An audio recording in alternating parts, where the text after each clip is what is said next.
भाषा विषयाचा 25 प्रश्नांचा प्रश्नसंच आपण इथे पाहत आहोत स्कॉलरशिपसाठीचा. कविता दिलेली आहे इथे. सर्वप्रथम कविता जर आपण थोडंसं निरीक्षण केलं तर कविता तशी थोडीशी अवघड वाटत आहे, परंतु समानार्थी शब्द कवितेमध्ये जे येत असतात किंवा कवितेचा अर्थ समजून घेऊन मग त्यावरील प्रश्नांची उत्तर आपण सोडवूयात. सर्वप्रथम लक्षपूर्वक आणि समजपूर्वक कवितेचं वाचन करूयात. या काळाच्या भाळावरती तेजाचा तू लाव टिळा आणि फुलू दे तुझ्या श्रमातून मानवतेचा इथे मळा. नित्य नवी तू पाही स्वप्ने साकाराया यत्न करी. सूर्यफुलांच्या फुलवी बागा उजेड याचा घरोघरी.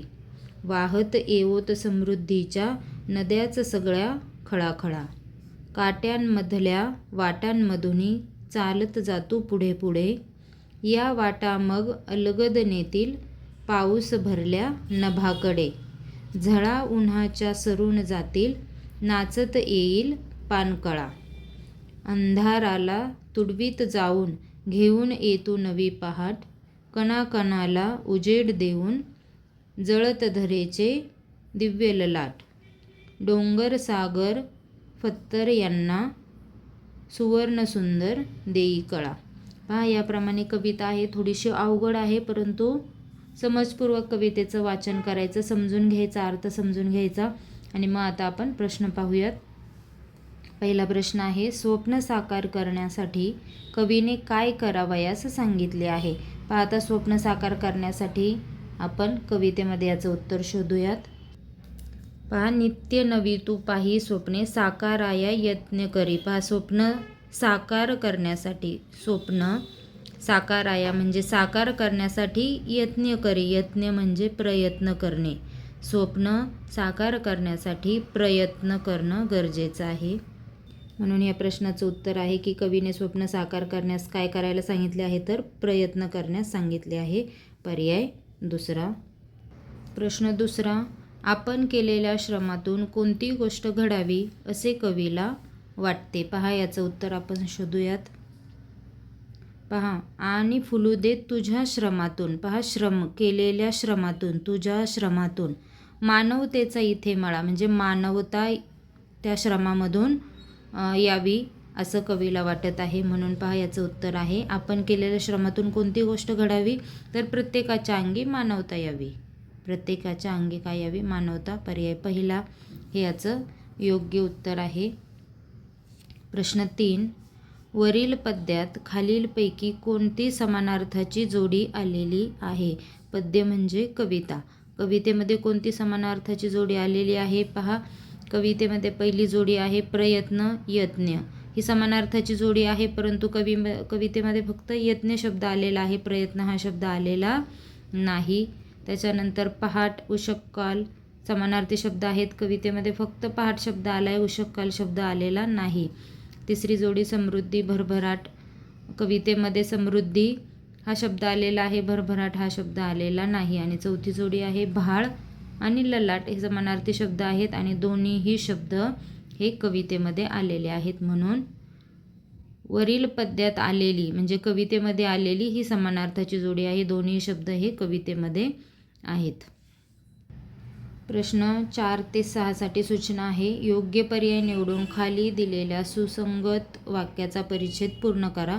पहा, सुसंगत वाक्याचा परिच्छेद याच्यामध्ये 3 वाक्ये दिलेली असतात आणि मग त्याचे उत्तर आपण आता शोधूयात. 3ही प्रश्नांची उत्तरं एकदाच शोधायची. एक प्रश्नाचं उत्तर शोधायचं नाही, 3ही प्रश्नांची उत्तरं शोधून आणि मग त्याचे गोल रंगवायचे आहेत. पहा, चौथा प्रश्न पाहूयात.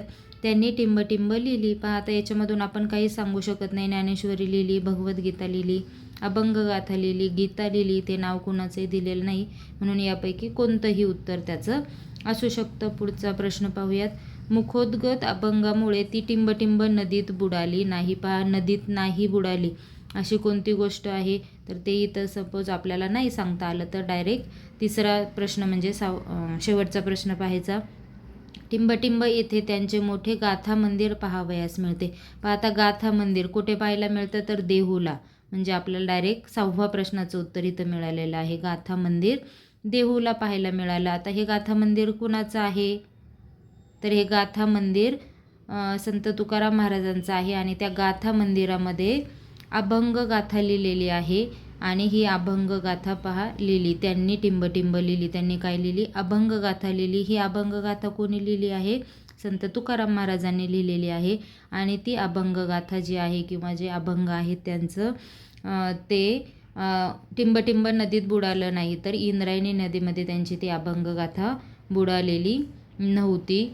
आणि इंद्रायणी नदीच्या कडेलाच हे गाथा मंदिर आपल्याला पाहायला मिळतं. म्हणून 4थ्या प्रश्नाचं उत्तर आहे अभंग गाथा.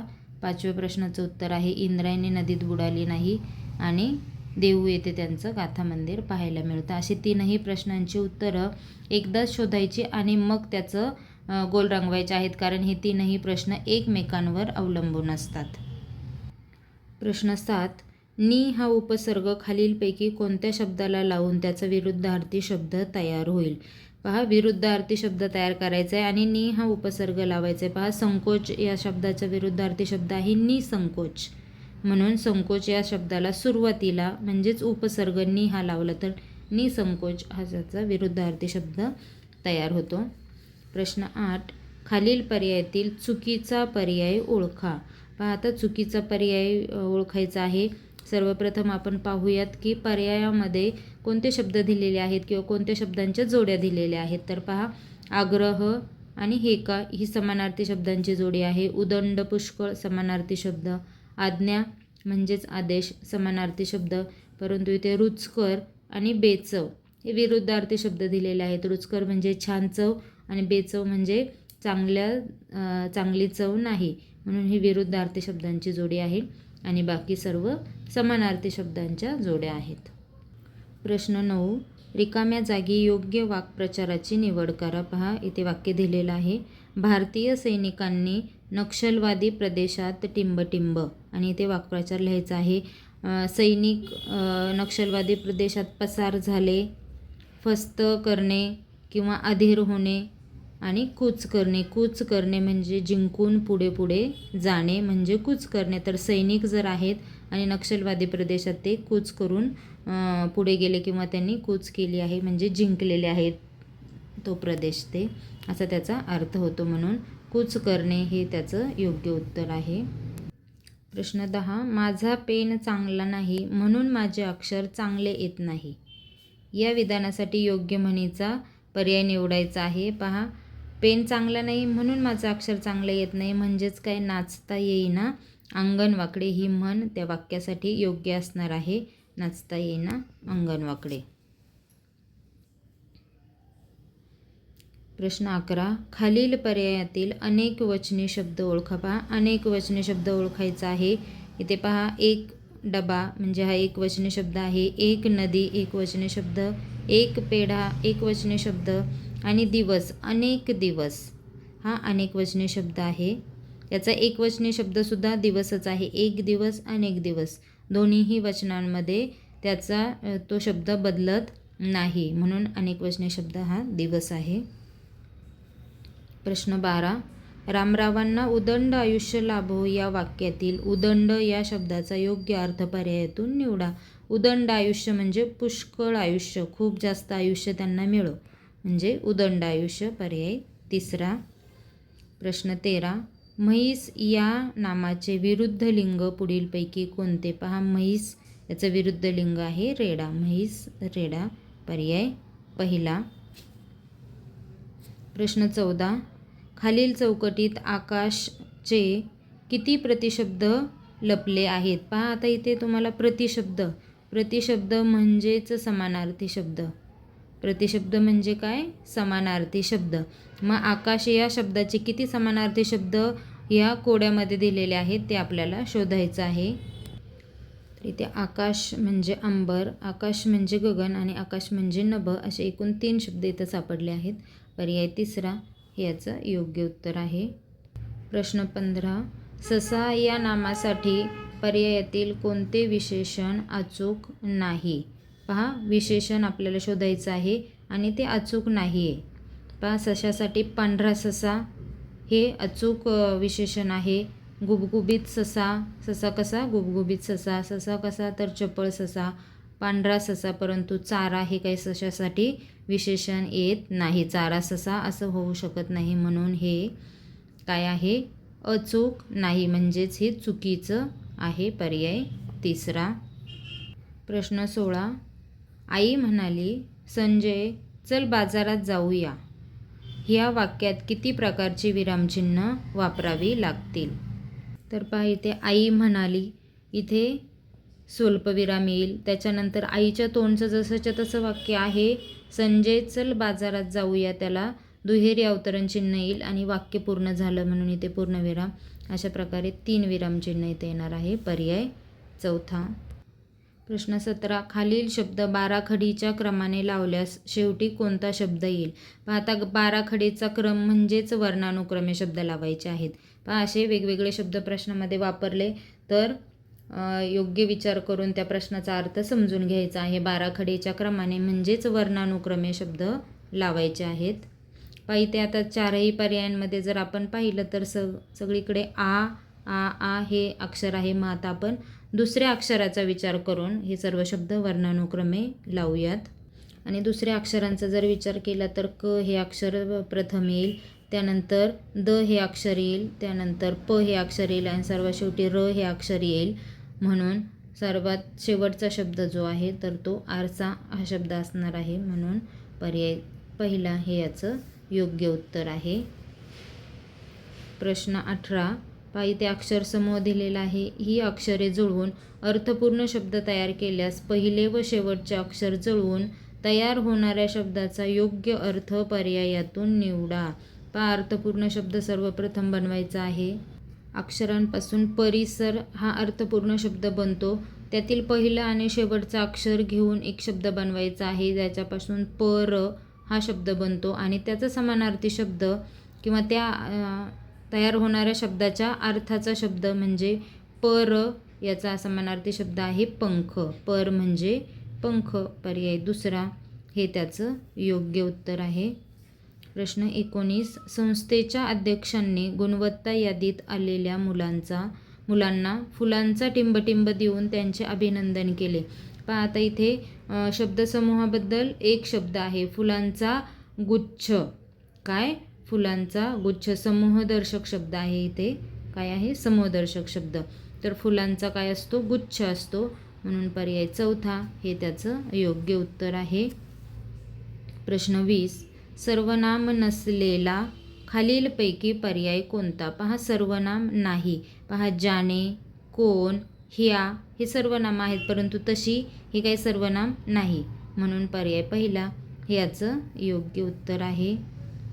प्रश्न 21. कुटुंबातील सर्वजण सहलीला गेले. या वाक्यातील उद्देश भाग कोणता? पहा, आता उद्देश कसं ओळखायचं आहे? ज्या वेळेला उद्देश आपल्याला वाक्यातील ओळखायचा असतो, सर्वप्रथम त्या वाक्यातील क्रियापद शोधायचं. क्रियापद आहे गेले. काय आहे? क्रियापद गेले. वाक्यातील क्रियापद शोधल्याच्या नंतर क्रियापदाला प्रश्न विचारायचा आहे, कोण? जाणारे कोण? आता हे पहा, गेले म्हणजे गेलेले आहेत, तर हे गेलेले कोण आहेत? तर कोण हा प्रश्न विचारायचा आहे. जाणारे. नारे किंवा नारी हा त्याला प्रत्यय लावायचा. गेले याला जर प्रत्यय लावला तर गेले म्हणजे जाणे. तर जाणारे कोण आहेत? तर जाणारे कुटुंबातील सर्वजण आहेत. कुटुंबातील सर्वजण हे जाणारे आहेत. म्हणून कुटुंबातील सर्वजण हा या वाक्यातील काय आहे? उद्देश आहे. पर्याय चौथा. प्रश्न 22. खालीलपैकी शुद्ध शब्द कोणता? पहा, शुद्ध शब्द ओळखायचा आहे. आता अशुद्ध नाही. पहा, शब्दांचं जर निरीक्षण केलं तर अधिकृत हा शब्द चुकीचा आहे. योग्य शब्द हा आहे. संपर्क शब्दसुद्धा हा अशुद्ध आहे.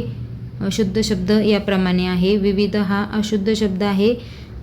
शुद्ध शब्द याप्रमाणे आहे. आणि आपल्याला शुद्ध शब्द दिलेला कोणता आहे? तर विद्यार्थिनी हा अगदी शुद्ध शब्द इथे दिलेला आहे. पर्याय चौथा. प्रश्न 23. फुकट भोजन मिळण्याचे ठिकाण या शब्दसमूहासाठी योग्य शब्द निवडा.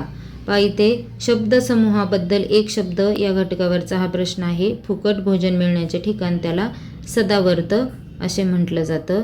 पर्याय चौथा हे याचं योग्य उत्तर आहे. प्रश्न 24. मुलांना रणरणत्या उन्हात उभे राहून बसची वाट टिंबटिंब लागत आहे. रिकाम्या जागी योग्य पर्याय निवडा. पहा, बसची वाट पाहावी लागत आहे, हे याचं योग्य उत्तर आहे पर्याय दुसरा. आणि आता शेवटचा प्रश्न 25वा. चवदार तळ्याचा सत्याग्रह कोणी केला? तर चवदार तळ्याचा सत्याग्रह डॉक्टर बाबासाहेब आंबेडकर यांनी केलेला आहे, महाड या ठिकाणी. पर्याय पहिला हे याचं योग्य उत्तर आहे.